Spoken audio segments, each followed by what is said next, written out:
السلام عليكم ومرحبا بكم في قناة سحر توب. رمضان مبارك، تقبل الله منا ومنكم صالح الأعمال. في شهر رمضان تتزايد الإنتاجات التلفزيونية وتتزاحم على شاشة التلفاز، وتختلف مواضيعها من سلسلة إلى أخرى، لكن هناك سلسلة مختلفة شكلا ومضمونا. إنها سلسلة السيركلا، بطلها الفنان محمد بسو، والذي يقدم فيها رسائل قوية للمفسدين والسماسرة.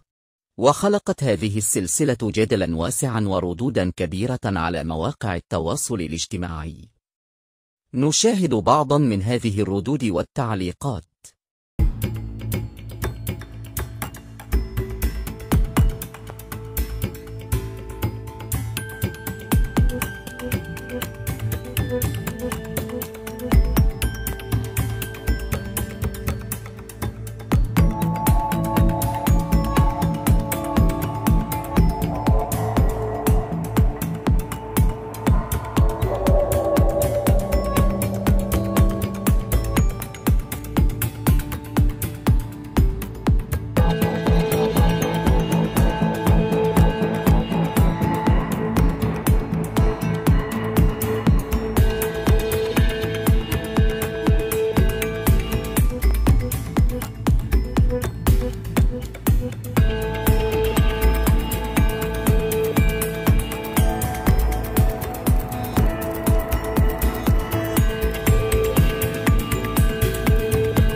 نهاية هذا الخبر.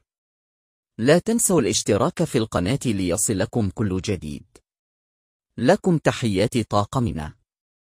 إلى اللقاء.